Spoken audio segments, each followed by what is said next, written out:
Bismillahirrahmanirrahim. Assalamualaikum warahmatullahi wabarakatuh. Ah, Alhamdulillah kita masuk ke pertemuan ketiga di mata kuliah Matematika Ekonomi. Ya, kali ini adalah kita membahas tentang bab 3 ya tentang fungsi. Kita awali dengan mengucapkan lafaz basmalah. Bismillahirrahmanirrahim. Nah, fungsi kita sudah pelajari di bab 1, bab 2 di kulitnya saja. Ya, kita menjelaskan bahwasanya fungsi itu terdiri dari ya beberapa unsur, ada variabel, ada konstanta, ada koefisien ya. Kemudian ada parameter. Kali ini di bab ini atau pertemuan ini kita mendalami secara secara konsisten atau secara detail terkait dengan bab 3 fungsi tersebut. Nah, kita lihat slide berikutnya.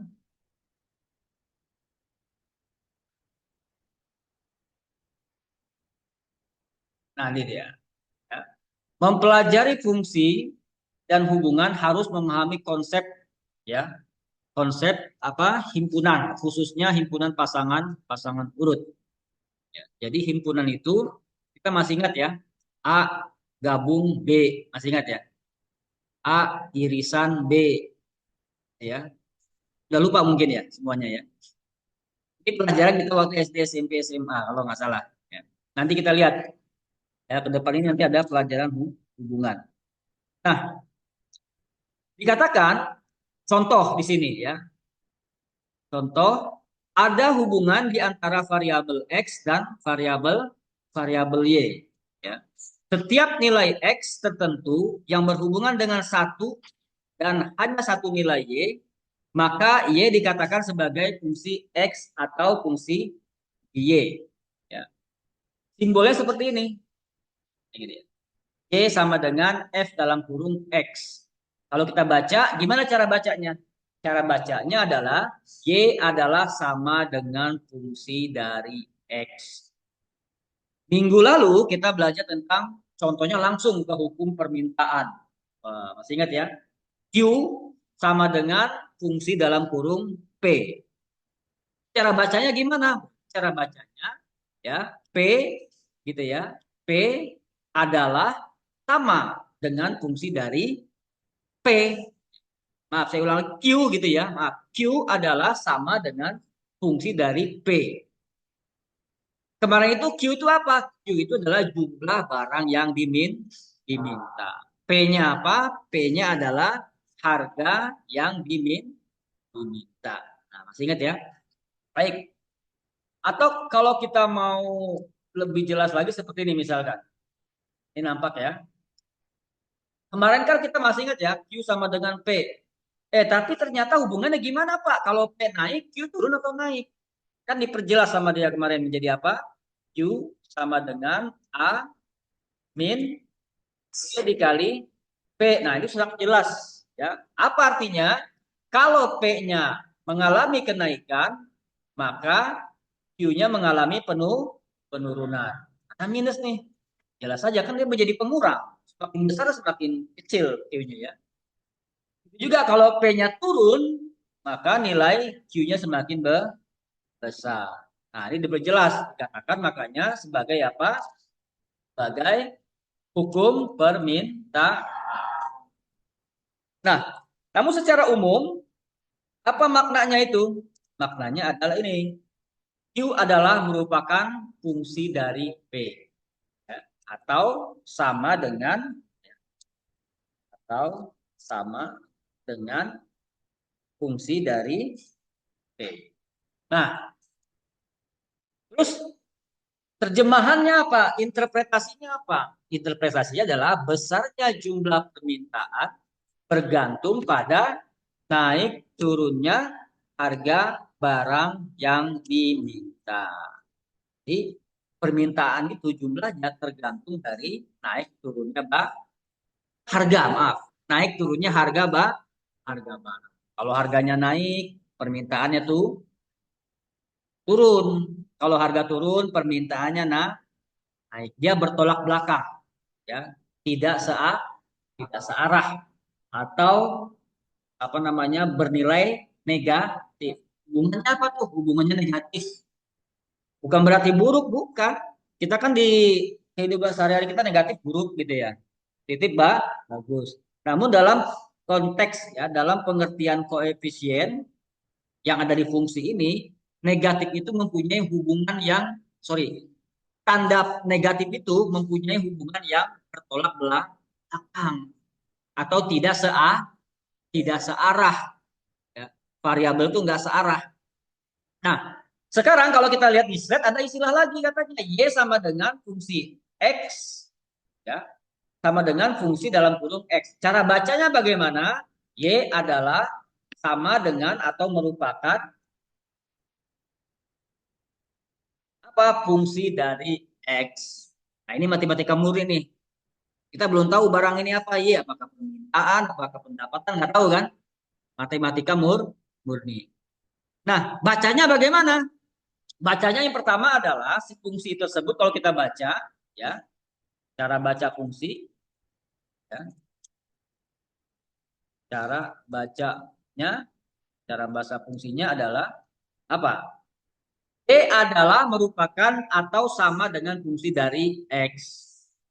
Terus interpretasinya apa? Interpretasi atau maknanya atau penjelasannya adalah besarnya nilai Y bergantung pada naik turunnya, besar kecilnya, tinggi rendahnya nilai X. Ya, itu yang dimaksud dengan sebuah fungsi. Nah, kita kembali ke slide. Ya, kita kembali ke slide. Sekarang kita lihat slide berikutnya. Nah, ini ya. Fungsi mengharuskan adanya satu nilai yang unik untuk setiap nilai X. Beberapa nilai X bisa dihubungkan dengan nilai Y yang sama. Ya. Sebaliknya, beberapa nilai Y tidak bisa dihubungkan dengan nilai X yang sama. Karena X ini penyebabnya. Ya, penyebabnya harus beda dong. Nggak boleh sama. Ya. Baik. Fungsi dapat disebut pemetaan transformasi, yaitu tindakan yang menghubungkan ya satu dengan yang lainnya. Ya, jadi fungsi X dan fungsi Y ini dia saling mempengaruhi, gitu ya. Dikatakan di sini fungsi mengharuskan adanya satu nilai Y yang unik ya, untuk setiap nilai X. Beberapa nilai X bisa dihubungkan dengan nilai Y yang sama. Misalkan ini kopi, kopi ini Y. Ya. Kopi adalah nilai Y. Nilai X-nya apa? Gula, susu, apalagi krim, paham ya? Kopi nilai Y. Nilai X-nya apa? Gula, susu, krim. Ya. Ini rasa kopi. Kalau semakin banyak gula, maka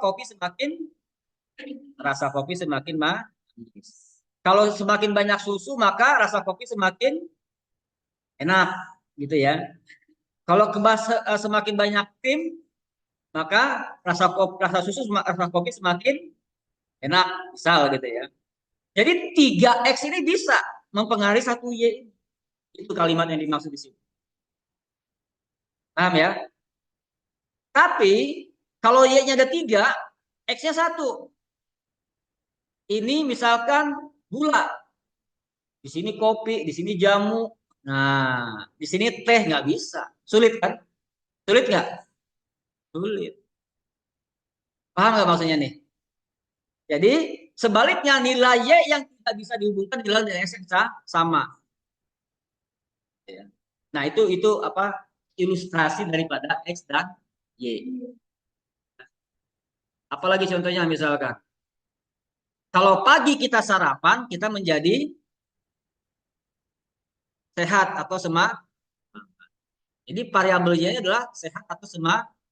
Faktornya apa? Ya sarapan. Variabel X sarapan, bisa bangun pagi, ya. macam tuh. Ya bisa olahraga gitu ya. Sehingga ini faktor X yang selalu mempengaruhi bisa mempengaruhi faktor faktor Y atau variabel variabel Y. Nah, makanya dikatakan fungsi dapat juga disebut pemetaan transportasi yaitu transformasi, sorry, pemetaan atau transformasi yaitu tindakan yang menghubungkan satu dengan yang lainnya. Nah, Y sama dengan F dalam kurung X atau Y sama dengan fungsi X ini suatu aturan di mana himpunan X dipetakan atau ditransformasikan ke dalam himpunan Y. Ya. Nah, atau dituliskan fungsi X ya merupakan apa namanya variabel Y di mana tanda panah menyatakan pemetaan ya dan huruf F melambangkan aturan dalam pemetaan fungsi gitu ya. Masih ingat tadi ya F ya fungsi F maksudnya kadang itu yang namanya nilai nilai X kadang ada turun ada naik. Dalam fungsi disebut hubungannya searah dan tidak searah. Ini yang dimaksud dengan melambangkan aturan. Ya, yang melambangkan aturan. Oke. Nah, ada istilah lagi fungsi dan hubungan. Nah, di sini nanti kita akan melihat lebih dalam. Ya, ulang lagi di sini. Ya, ulang lagi di sini. Fungsi atau pernyataan Y sama dengan fungsi X ini, ya nilai X disebut sebagai wilayah atau domain. Ini istilah aja ya dalam matematika murni. Ya. Dia dikatakan sebagai wilayah domain dari sebuah fungsi. Nilai X-nya tuh, itu yang tadi tuh, yang gula, ya, yang krim, susu, itu domain. Ya. Nilai Y disebut sebagai jangkauan, kisaran atau rentang. Q itu Q apa? Jumlah barang yang diminta. Y adalah variabel Y. Ya. Kopi, rasa kopi tadi, ya, adalah merupakan jangkauan, kisaran, dan rentang. Atau disebut range ya, dalam bahasa Inggris. Atau sebagai jangkauan, kisaran, rentang, range dari sebuah fungsi. Baik, dijelaskan lagi di sini. Wilayah dari fungsi bisa merupakan himpunan bagian dari semua himpunan bilangan nyata, sedangkan jangkauan dari fungsi merupakan hasil dari semua X, nilai X yang diberikan. Jadi apa wilayah ya yang X tadi ya merupakan himpunan bagian dari semua himpunan bilangan nyata. Ya, bilangan nyata itu angka ya 1, 2, 3 gitu ya. Kemudian nanti dia merupakan apa? Dia merupakan semua dari nilai nilai jangkauan. Jadi semua yang ada di X itu merupakan Y. Atau semua yang naik turunnya harga itu yang menentukan jumlah permintaan. Atau sedikit banyaknya kopi, maaf, sedikit banyaknya masih ingat tadi sedikit banyaknya gula krim susu itu mempengaruhi rasa kopi. Nah, itu cara memahami fungsi dan hubungan. Nah, fungsi adalah suatu hubungan di mana setiap elemen dari wilayah atau saling berhubungan dengan satu dan hanya satu elemen dari jangkauan range. Tadi itu ya, hanya satu dari jangkauan range. Tadi ya, kopinya ada tiga, apa X-nya ada tiga. X1, X2, X3. X1-nya gula, X2-nya krim, X3-nya susu. Y-nya cuma satu, rasa manis kopi. Tingkat apa rasa kopi gitu ya. Nah, kita ramu nih ya. Apakah dia bertolak belakang? Apakah dia searah hubungannya? Baik. Jadi dapat disimpulkan bahwa suatu fungsi adalah suatu hubungan atau relasi. Tetapi suatu hubungan belum tentu merupakan suatu fungsi. Ya. Pastikan di sini, lihat lagi ya. Jadi simpulkan bahwa sebuah fungsi adalah suatu relasi. Hubungan antara gula, krim, susu dengan kopi. Ya. Tapi suatu hubungan belum tentu sebuah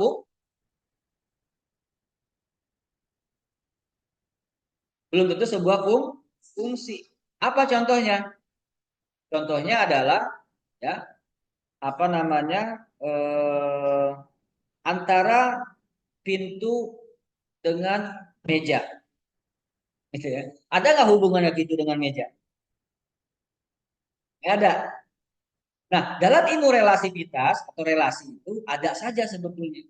Cuman masalahnya saling berpengaruh nggak? Gitu ya. Beda antara pengaruh dengan hubung. Segala sesuatu apapun bisa saja dihubung-hubungkan. Tapi ada nggak tingkat signifikansinya? Ada nggak tingkat keberpengaruhannya? Kalau ada tingkat keberpengaruhannya, itu bisa dikemas dalam bentuk fungsi. Jadi yang berhubungan belum tentu merupakan sebuah fungsi. Apa hubungan saya dengan kalian?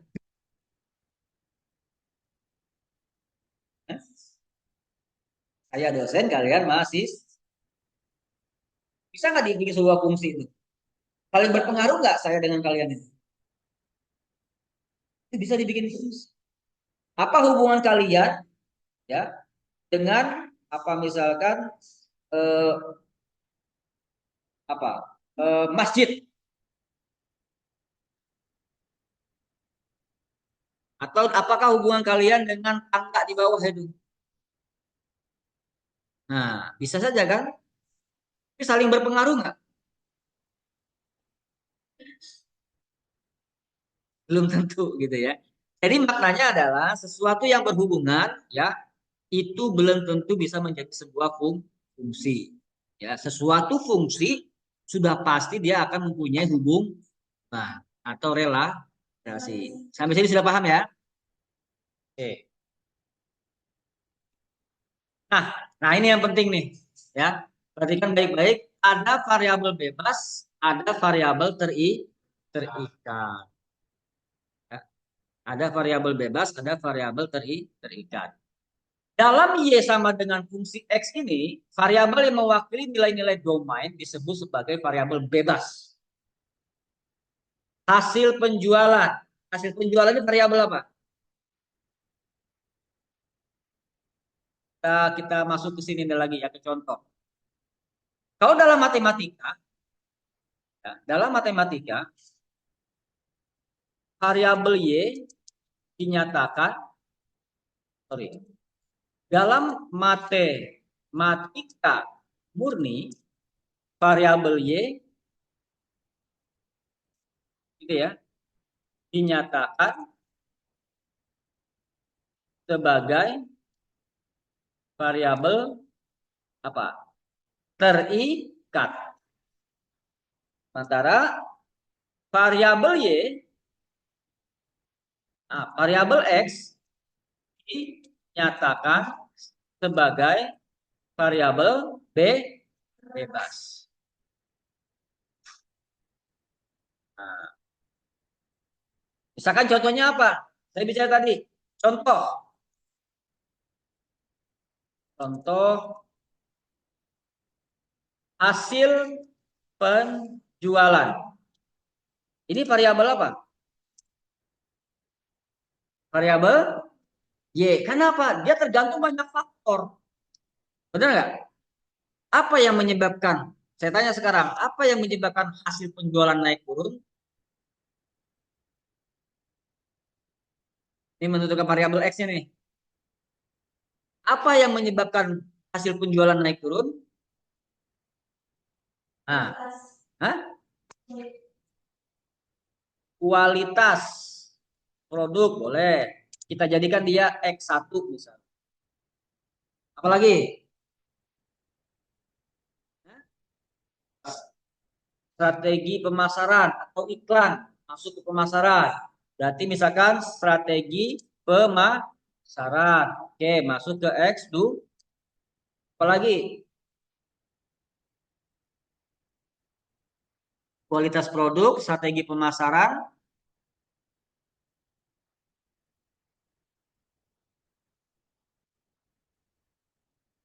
Yang lebih spesifik apa kira-kira? Biaya produksi. Biaya boleh ya, tapi agak terlalu jauh juga walaupun boleh. Harga, harga produk. Biasanya yang paling sangat signifikan itu apa? Ini dia ada di sini nih sebetulnya. Tapi ini kan umum ya, strategi pemasaran. Apa yang sangat dekat? Ada X4, gitu kan? Banyak ini X. Nah, saya sebut ya, misalkan biaya promo. Nah, kemarin siapa tuh? Punya kemarin tuh. Nah, ini ya, mana variabel bebasnya? Mana variabel terikatnya? Variabel bebasnya tuh ini, ya, yang X1 sampai X5 ini. Jadi, yang mempengaruhi ya, hasil penjualan itu adalah apa di sini? Ya, kualitas produk, gitu ya. Kemudian apa? Strategi pemasaran, biaya produksi juga bisa, harga produk juga bisa, biaya promosi juga bisa. Nah, dalam konteks penelitian cari yang lebih dekat, yang berbangga, yang sangat dekat ini kan biaya promosi yang langsung direct gitu ya. Biaya promosi tujuannya buat apa? Untuk meningkat atau meningkatkan volume penjualan. Apa bedanya volume penjualan dan penghasilan penjualan? Volume kuantitinya. Ya. 1.000 ton, 1.000 unit gitu ya. Tapi kalau hasil penjualan nominal rupiahnya sekian omsetnya, sekian ratus ribu, sekian ratus juta gitu ya. Nah, ini contoh daripada variabel bebas, variabel terikat ya. Nah, sekarang kita kembali lagi ke slide. Dalam Y sama dengan fx atau dalam Y sama dengan fungsi X, variabel yang mewakili nilai-nilai domain disebut sebagai variabel bebas. Kayak tadi tuh X1, X2, X3 itu variabel bebas. Dan variabel-variabel yang mewakili nilai-nilai rank ya, atau jangkauan disebut sebagai variabel terikat. Istilahnya adalah dependent variable dan independent variable. Ya. Nah, dijelaskan lagi di sini. Ya, diulang lagi nih. Jika P atau harga sebagai variabel bebas dan Q barang yang diminta sebagai variabel terikat, maka fungsinya adalah Q sama dengan F dalam kurung P. Artinya Q merupakan fungsi dari P. Nah, kemarin saya menunggu pertanyaan nih, Pak, gimana kalau P-nya yang di luar? Bisa nggak? Bisa. Apa yang P-nya di luar? Ini dia. Jika Q-nya, ya, jika Q barang diminta sebagai variabel bebas dan harga sebagai variabel terikat, maka P-nya ada di luar. Model ini disebut sebagai model simultan. Ya, apa simultan? P bisa mempengaruhi Q, Q bisa mempengaruhi P. Gitu ya. Bisa nggak Pak? Gini nih, naik tingginya harga dipengaruhi oleh jumlah barang yang diminta. Bisa saja. Jadi memposisikan siapa variabel apa dinilai, maaf, eh, variabel apa yang ada di X dan variabel apa yang ada di Y itu sebetulnya tergantung kebutuhan.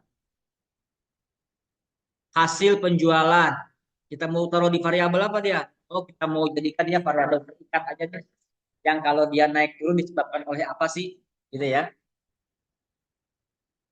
Atau dia mau kita jadikan variabel X, naik turun gitu kan. Terus dia harus mempengaruhi apa? Oh, misalkan hasil penjualan. Tadi kita jadikan dia variabel terikat, ya, dependent.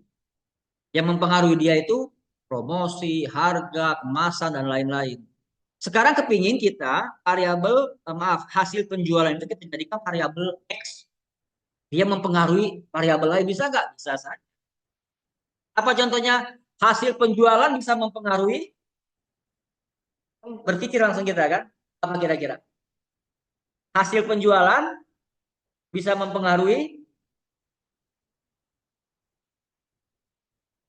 ayo, bisa mempengaruhi keuntungan perusahaan. Jadi keuntungan perusahaan salah satunya dipengaruhi oleh hasil penjualan. Kan bisa tuh jadi variabel X. Gitu ya. Hasil penjualan bisa mempengaruhi laporan keuangan perusahaan. Lebih spesifiknya, hasil penjualan bisa mempengaruhi rugi laba ya perusahaan. Nah itu ya. Jadi nggak kaku ya. Kalau udah variabel terikat terikat terus enggak. Nah itu dikatakan sebagai model simultan atau bisa ditaruh di sebagai variabel y maupun variabel variabel x.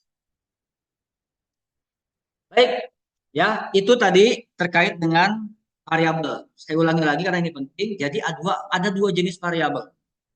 Dan nanti ini pasti yang kalian paling paham tentang variabel bebas, variabel terikat ketika sudah mulai menyusun skripsi. Paling jago ini. Kalau ditanya sama penguji, apa variabel bebas? Apa variabel terikat? Rata-rata bisa menjawab. Karena kalian neliti kan, apa sih ini yang mempengaruhi hasil penjualan gitu ya? Oh ternyata ya promosi, gaji karyawan gitu ya. Apa harga produk banyak tuh kepikirkan semua kan yang mempengaruhi hasil penjual. Jadi kita letakkan hasil penjualan sebagai variabel y. Variabel x-nya apa? Ini yang mempengaruhi ini. Variabel b bebas. Nah, baik. Kalau kita sudah paham tentang variabel bebas yang mana, variabel terikat yang mana, nanti kita lebih mudah untuk memahami apa namanya penerapan atau aplikasi matematika di matematika ya aplikasi matematika di ilmu ekonomi. Namun sebelumnya kita lihat di slide ada sistem koordinat. Sistem koordinat Kartesius. Nah, saya bacakan dulu. Suatu bidang datar jika dibuat sebuah garis lurus vertikal dan horizontal, maka akan membentuk bidang koordinat atau bidang Kartesian. Saya bacakan lagi semua ya. Garis lurus horizontal mewakili nilai domain dan sumbu absis atau X atau sumbu absis X. Garis lurus vertikal mewakili nilai rank atau sumbu ordinat Y. Oke. Perpotongan antara sumbu X dan sumbu ordinat Y akan menghasilkan titik 0,0. Disebut titik asal atau titik origin. Perpotongan antara sumbu X ya dan sumbu Y yang diukur dari titik 0 disebut sebagai titik koordinat atau sumbu koordinat. Jadi begini maksudnya itu. Kalau saya mau gambarkan gitu ya. Saya mau gambarkan. Saya lari ke sini dulu deh. Ini ya. Saya mau gambarkan. Apa itu yang dimaksud dengan Cartesius. Kalau ada, nah, anggap lurus ya, anggap aja lurus ya. Ada gambar seperti ini.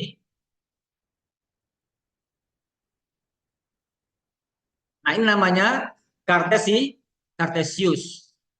Ini adalah yang biru adalah garis horizon. Kita baca lagi deh.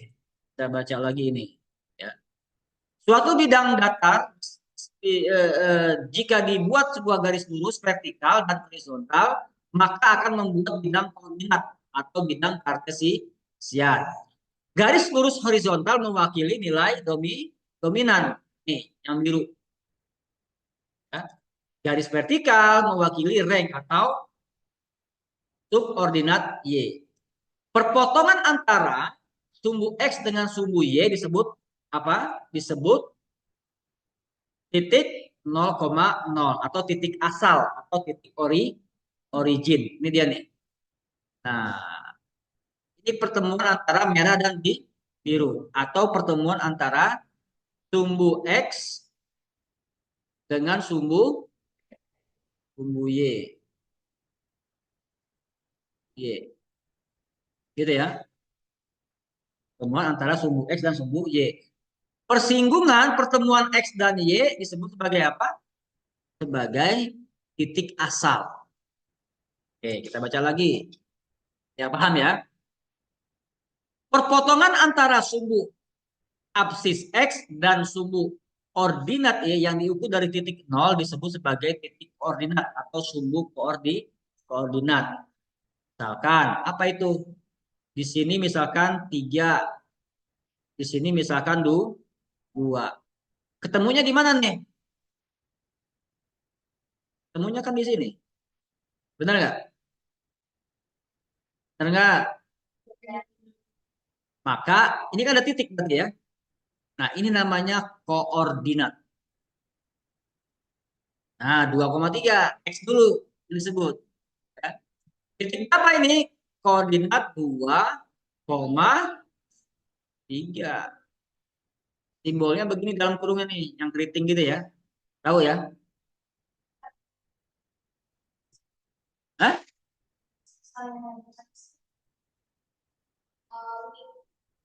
Nah, nanti kita lihat. Makanya dibagi 4 nanti ketahuan. Ya, perhatikan. Ini kita jelaskan dulu tentang koordinat. Ini biar paham nih. Ya, suatu bidang akan membentuk sebuah bidang koordinat. Apa bidang koordinat itu? Ini tadi. Ya, ini kartesius di bidang 1, kuadran 1, kuadran 2, kuadran 3, dan kuadran 4. Kuadran 1 ini biasanya nilainya positif semua karena dia pertemuan antara ya, garis vertikal yang di sini dengan garis horizontal yang di sebelah kanan ini. Nilainya sama-sama plus. Kalau nilainya plus dan plus sudah pasti ada di bidang 1 atau kuadran 1. Nah, yang minus kan di sini kalau Y ya. Benar nggak? Kalau X yang minus di sini kan. Kuadran 2 ini ya, Y-nya yang minus. Maaf. X-nya yang minus. Y-nya positif. Itu ciri-cirinya kuadran 2. Kuadran 3 apa? X-nya minus, Y-nya juga minus. Kuadran 4 ya, X-nya plus, Y-nya yang minus. Nah, kalau ini namanya titik koordinat. Oh, titik koordinatnya berapa kamu? Oh, -7,4. -7,4 berarti X min X Y. Min X-nya mana? Oh, di kuadran 2. Gitu ya. Nah, dalam kurungnya yang begini ya. Kalau koordinat begitu. Dalam kurungnya yang kayak gini. Nah, gitu ya. Bukan yang begini, bukan. Nah, koordinat itu dalam kurungnya begini. Dalam matematikanya ya. Nah, ini yang dimaksud dengan apa tadi? Ya, titik potong. Nah, titik potong. Baik, ini sudah tahu berarti ya. Apa namanya mengenai bidang kartesius. Bahasa kita sehari-hari apa sih? Grafik, grafik atau kurva. Kan pakai ini begini ya. Ini. Nah, di matematika ekonomi murni itu ada istilah ini nanti. Ya, bidang kartesius yaitu terdiri daripada 4 bidang. Ya, 1, 2, 3, dan 4. Bidang 1 bisa positif-positif atau X-nya positif, Y-nya positif. Bidang 2 itu X-nya negatif, Y-nya positif. Bidang 3 X dan Y-nya sama-sama negatif. Bidang 4 X-nya positif, Y-nya negatif. Oke, baik. Hapus lagi. Hapus biar layarnya bersih. Nah, kita lanjut ke slide. Slide berikutnya. Nah, ini dia. Nah, ini dijelaskan ya. Ada ternyata. Gambar bidang koordinat lebih bagus ya. Lebih bagus ya. Kartesian dengan 4 kuadran. Ya, perhatikan nih. Kuadran 1 katanya. Apa itu kuadran 1? Tuh kan? Tuh, kuadran 1 ini. Ya. Nilai X dan Y-nya positif. Ya. Kuadran 2 nilai X-nya negatif. Karena kan di sini negatif ya. Y-nya positif. Kuadran 3 X-nya negatif, Y-nya juga negatif. Kuadran 4 hanya X-nya positif, Y-nya negatif. Nah, ini 180, maaf ya, 360 derajat kalau ya dari apa namanya, dari sini muter lagi ke sini gitu ya, anggap lama itu 360 derajat ya. Kalau muternya hanya sampai di garis ini ya, ini 90 derajat. Kalau setengah lingkaran berarti 180 derajat. Kalau ya tiga ya apa nah 3/4 atau apa namanya ya 3/4 menjadi 270 derajat. Kalau 4/4 itu kan semuanya nih 360 derajat. Itu cara memahami derajatnya tadi ya. Nah, istilah lain seperti saya bilang tadi ya, itu ada istilah kuadran ya. Yang paling sering pakai itu istilah kuadran. Kuadran satu ya, X-nya Y-nya sama-sama plus. Kuadran 2 X-nya minus, Y-nya plus. Kuadran 3 X dan Y sama-sama minus. Kuadran 4 X-nya positif, Y-nya minus. Gitu ya. Ingat, yang di depan itu X dulu, yang horizontal dulu ya. Ya, yang horizontal dahulu. Nah, ini masih ilmu matematika murni karena masih diwakilkan dengan X dan Y. Kita belum tahu X-nya apa, Y-nya apa gitu ya. Oke, kita lanjut ke slide berikutnya. Terus,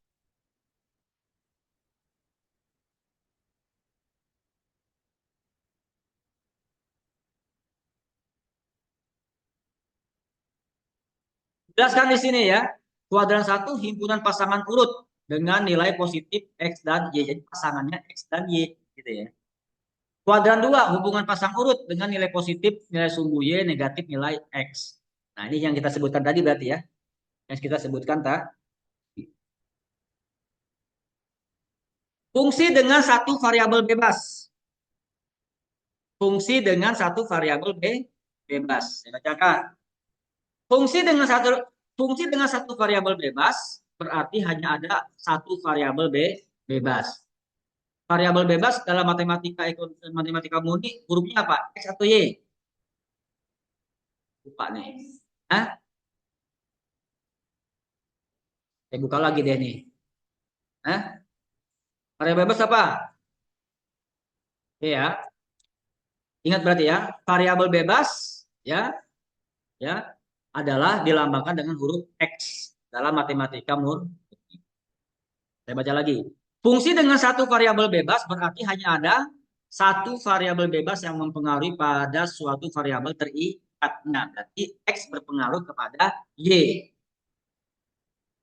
Jenis fungsi yang biasa digunakan dalam ekonomi dan bisnis hanya terbatas pada fungsi polinom atau fungsi aljabar. Kemudian fungsi eksponen atau bersifat non aljabar dan fungsi logaritma, fungsi non aljabar juga. Begitu ya. Apa itu fungsi polinom? Biasa kita sebut sebagai fungsi linier.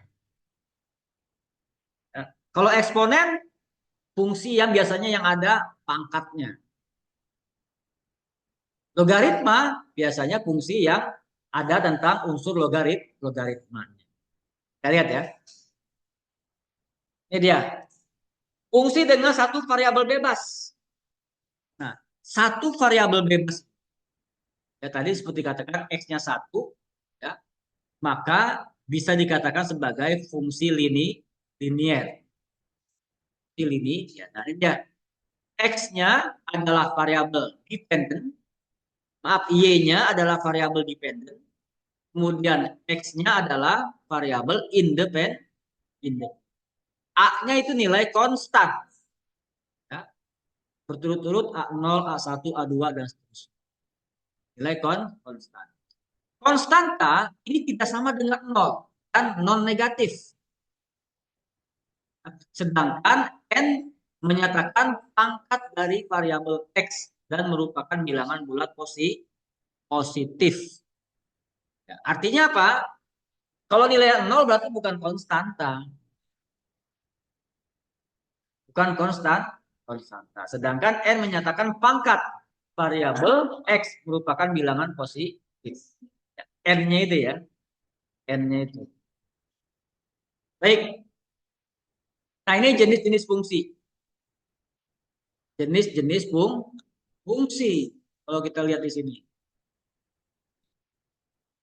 Pertama, ada aljabar. Itu, ya. Ada aljabar. Ya.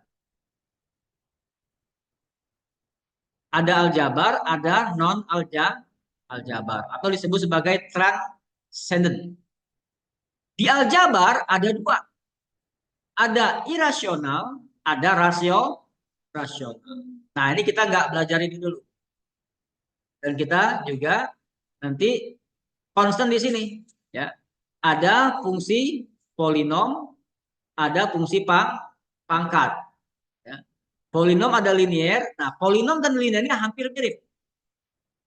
Ya, hampir mirip. Di sini ada kuadrat, di sini ada kubik, di sini ada bi kuadrat. Sementara di non aljabar ada eksponensial, ada logaritmik, ya, ada trigonometrik, ada hiperbolik.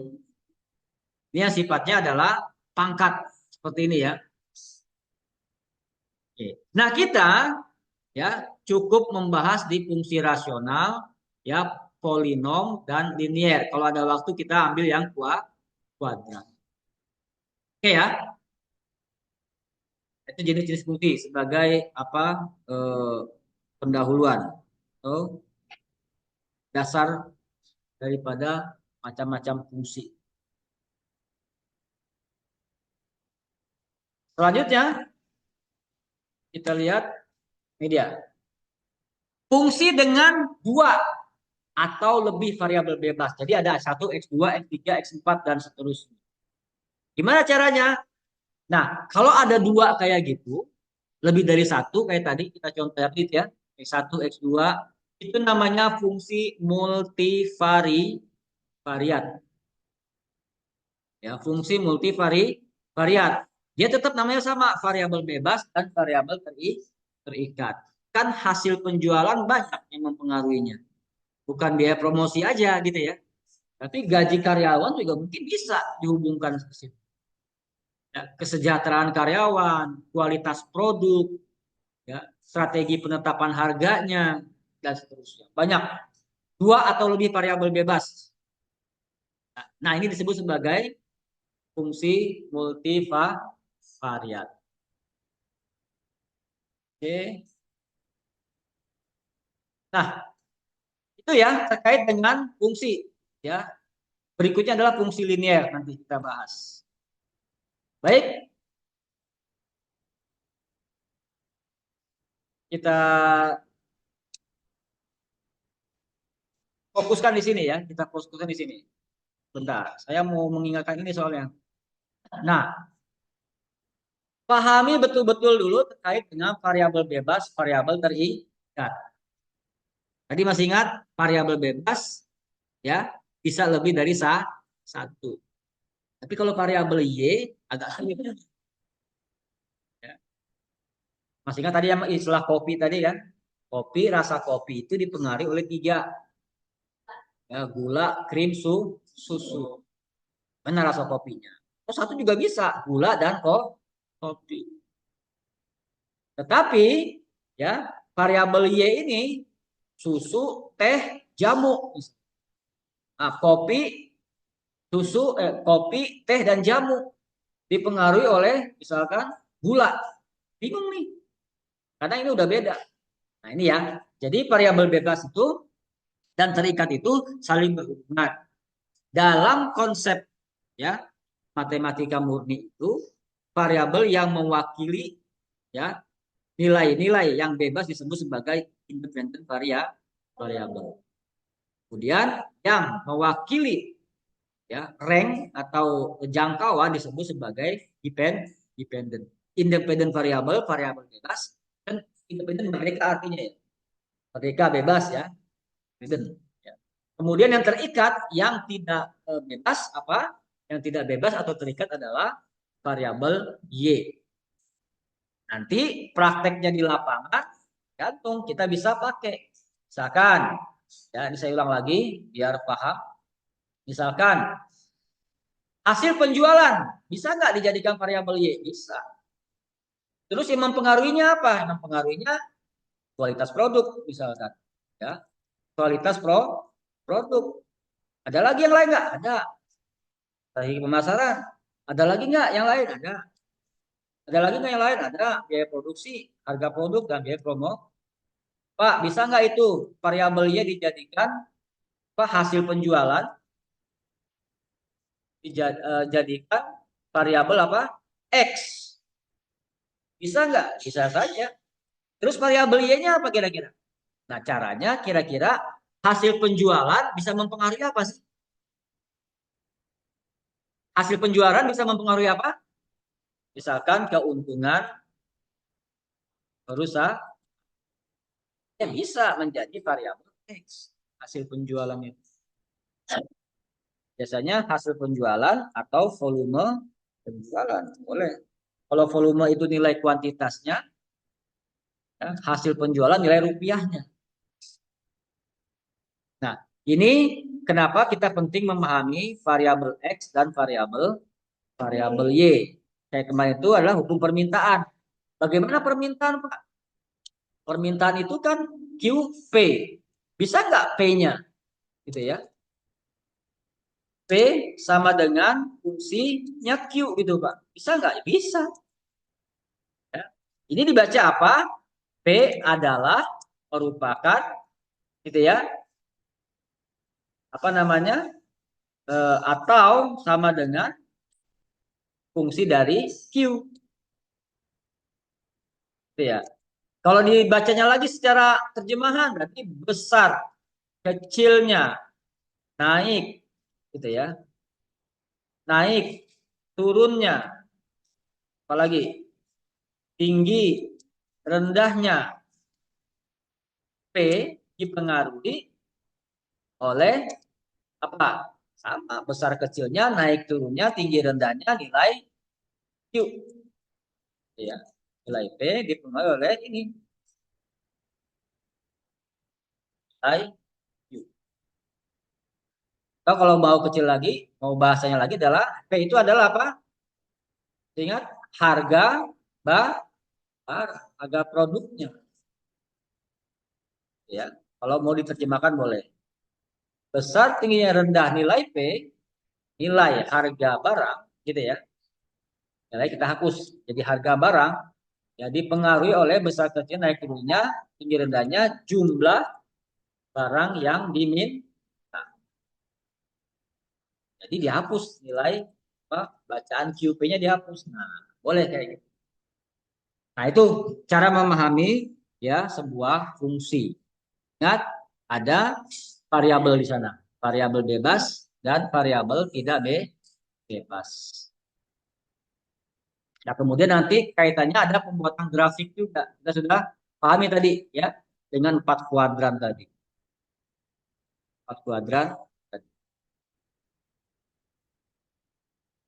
Oke, ya untuk fungsi ya sampai di sini dulu. Ya, sekian bila bisa bihak pas khairat. Assalamualaikum warahmatullahi wabarakatuh.